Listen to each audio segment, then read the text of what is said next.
Welcome back, Hodlers. Today we got a bit of a special video. We're going to talk about why crypto is such a good investment, why you should be holding crypto, at least having some crypto. Again, I'm not against selling or taking profits. I want to make that very clear, mainly because I know that a lot of times I talk a lot about hodling, and my channel is called Haws Hodls. So obviously I hold for the long term, but that doesn't mean that I'm not going to take profits at some point.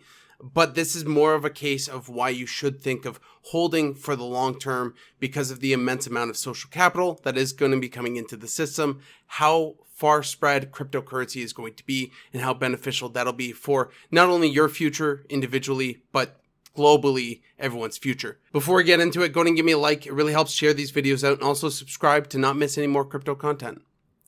So first and foremost, I want to go over this article here written up saying cryptocurrencies are positively impacting the lives and pockets of billions of people across the world in third world countries. This isn't only in third world countries as well. I know of a lot of personal people that have dramatically increased their position in life based on cryptocurrency. I am absolutely one of them. I've taken full advantage of cryptocurrency. Obviously, I got really lucky, and I'm not trying to say that I'm any better than anyone or anything. And some people might think that I have a lot in my portfolio. Some people might think that I have a little in my portfolio. It's all about perspectives. There's no right or wrong way. There's no path that you should be on. There's no right amount of money that you should have in cryptocurrency. It's all based on your net worth, how much you're able to invest in safely while not damning yourself in the real world. But this article goes into amidst higher prices of inflation, hyperinflation amongst different countries in the world, and we've consistently seen that with Venezuela. We saw the economic collapse in Lebanon, which wasn't nearly due to hyperinflation as much as just mismanagement of the government, but obviously there's a lot to unpack in a country like Lebanon and in Venezuela. But you can see the destabilization of a lot of currencies and possibly even a little bit of cracks in the USD. On the USD part, I recognize that I'm in the minority of things saying that I expect a dollar collapse and I expect a stock market collapse. So again, take everything that I say with a grain of salt when it comes to that. I'm not an equities person. I just want to make that very, very clear. I'm basically all in crypto. Now, I am actually going to go over my entire portfolio next week in a video to kind of go over my percentages, why I've done what I've done, why I'm risking so much in certain areas, and why I'm not in equities right now, and where I plan to be in equities come a year or maybe a year from now. And when I plan to be back in equities come in a year or maybe even 2 years. But obviously, we've seen a lot of growth with things like Bitcoin, Bitcoin Cash, and other cryptocurrencies. Ethereum, Cardano is one big one that you guys know. I'm hugely bullish on what Cardano is doing. I'm basically helping the people that are traditionally unbanked in this world, typically third world countries or typically destabilized countries, economic destabilization in Africa. Now, obviously, I'm not shitting on anyone in Africa in any way, and I'm not trying to say that in any way, but I would hazard a guess that most countries, if you live in a country in Africa, you're probably not happy with the monetary policy within that country. And that's most likely where crypto is going to shine, basically taking that monetary policy away from the governments and bringing it back in the hands of people. Traditionally, and the big problem with monetary policy is there's always somebody at top to siphon off some money. We see what's happened in Afghanistan, and I've actually wanted to talk about this even though it's not part of the channel, but it's great that this is coming up. But the president of Afghanistan literally was siphoning millions of dollars that the US government was giving him to whatever, basically build really fancy villas that were rented out to Americans, had gold plates in every single room of his house, like just an absolute crazy amount of deception and corruption at the top. And this is typically why most governments fail, is usually because there's mass amounts of corruption at the top. And we can clearly see that in even our societies. Canada, where I live, you absolutely see corruption near the top, and same with the US, you absolutely see corruption. And that isn't just with one policymaker, that isn't with like the current prime minister or the current president or anything like that. This is a systemic issue that's been let go on for decades and decades, where people have found ways to siphon off money from the taxpayers to benefit their constituents or their own pockets directly. And that's happened in Afghanistan, and that's why we see such a collapse, because the Afghan army isn't going to fight for a country that's corrupt. And that seems pretty basic to me. Now, I'm obviously not in the favor of a bunch of women losing their rights with the Taliban, but it's easy when you put it in that perspective to understand why the military wasn't fighting against the Taliban, because they knew the government didn't have their back anyway. So obviously, they're not going to want to fight for a country that doesn't even want to fight for them, which is the problem, which is why cryptocurrency is a solution, because it takes that aspect of corruption completely out of it. Cryptocurrency is a way to track exactly where money is going and to make sure that things aren't operating in a deficit. There are ways to implement things like social plans, healthcare, and everything else without running the governments into a deficit. That's an issue that's been growing for a while, because we've consistently been going over deficits, because the World Bank has basically said, just print money, lend out money, don't worry, we have your back. This is a time of need, which traditionally in a time of need, then is not the time to just spend a crap ton of money. In a time of need, and anyone that actually runs a family, runs a household, in a time of need, that's the time to be frugal, which governments are clearly not doing, which is why there's so much destabilization in monetary policy. So again, it brings that monetary policy back to the people, back to the power of the people. He who controls the money controls the power. And that's essentially what cryptocurrency is doing. And that's why it's so it's scary for a lot of governments to get behind, because they see it as a direct threat. We see exactly what China's doing with the digital yuan, basically making it so you're not anonymous. If you have some digital yuan, you have to state who you are to own that digital yuan. So they're obviously putting in a place marker, because they know that the cryptocurrencies would take power away from the CCP.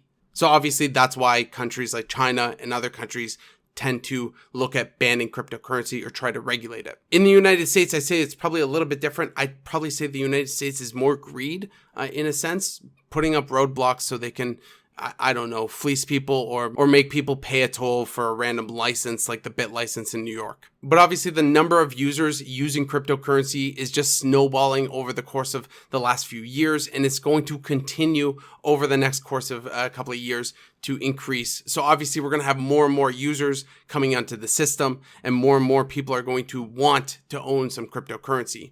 Now, there are some curious things about what's happening in the United States and what's happening with the US dollar. And I understand, again, I'm going to reiterate this, I'm in the minority of the United States dollar. I think that the US dollar, the time is numbered for the USD, and that is exasperated here, mainly because of what's happening with the virus and everything else, causing the government to just overspend at a furious rate. And I'm not so against things like infrastructure, because typically infrastructure is more of a long-term investment. They expect to get some sort of returns for that. Even the 2008 financial crisis, the bailout to the banks did actually net the American people some profit in the end. Obviously, it didn't look like that at first, and people still have that negative idea of the 2008 financial crisis. And at the end of it, and at the core of it, it was a terrible idea. The fact that they just printed a bunch of money to bail out a bunch of banks.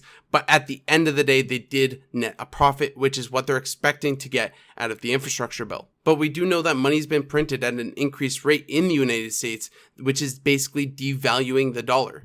Remember that inflation is a direct taxation on the people that hold the money without having to tax you. Now, if you're someone that lives like a regular person, like me and you, and not like Bill Gates thinking a bag of milk costs $20, then you would understand that it costs more to live now than it did just a few years ago. Obviously, supply chain shortages have a lot to play in this, and it makes it harder because supply chain shortages are causing prices to go up. I think, packets of ketchup in certain states were like going super high in price. We saw this with the wood shortage and everything else. So we do see that supply chain shortages are impacting the overall price, but there is an inflationary aspect that is happening amongst the world and everything else. We notice it when we buy groceries or anything. I'd say certain things like used cars are more of a incidental of the coronavirus, being that new cars are delayed in the production. So there is a more demand for old cars. And also there's a lot more of a reason why that's inflated. Basically, people are looking to get away from public transit and get into a car to feel a little bit safer.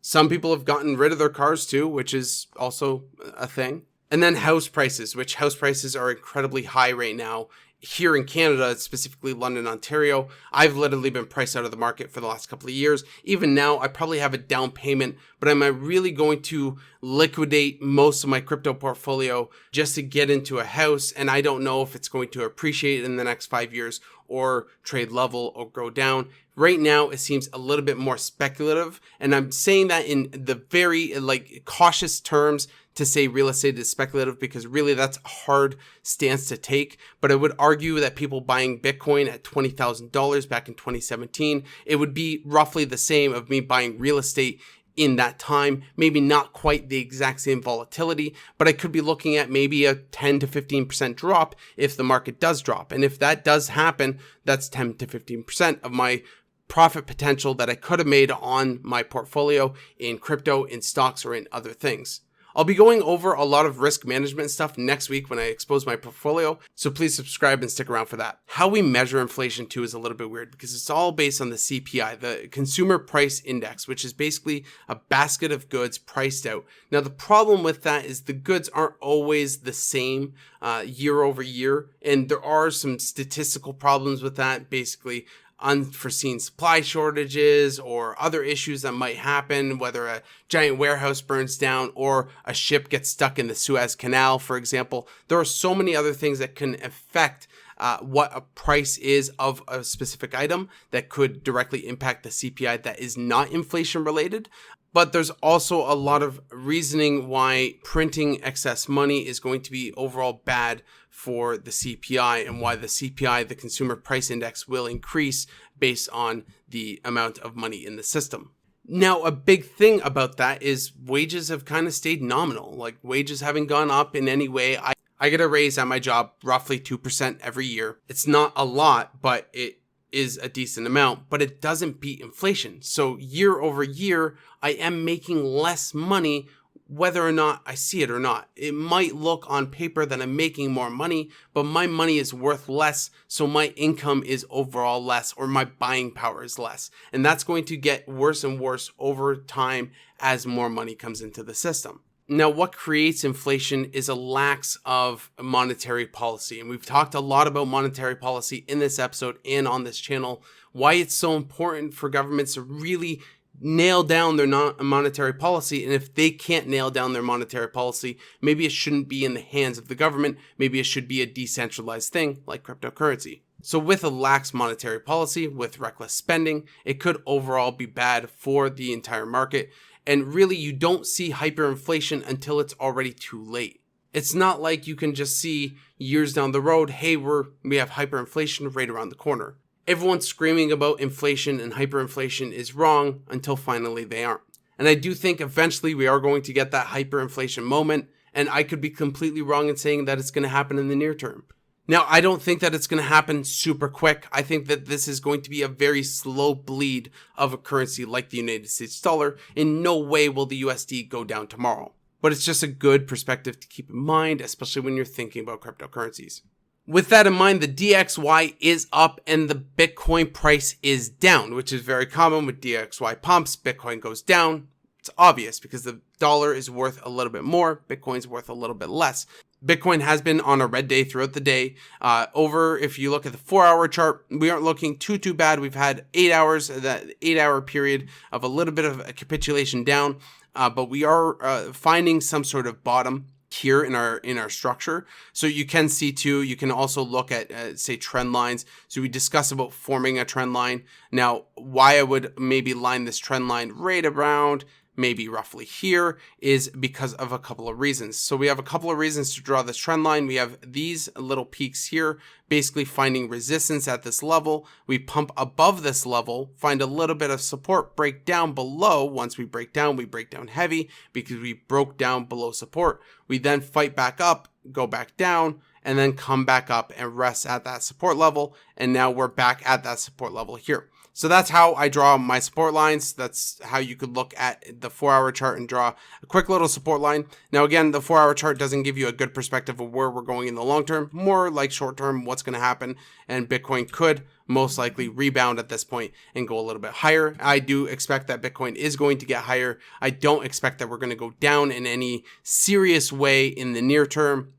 Again, I could be wrong. I still hold whether or not to be bullish until we hit that 52,000 mark, but we're showing such a good amount of strength here at this level that even if we do trade down below with a 47, maybe even 45,000, I'm not terribly concerned, because I think over time, over the next weeks, we will see that $52,000 Bitcoin and possibly higher.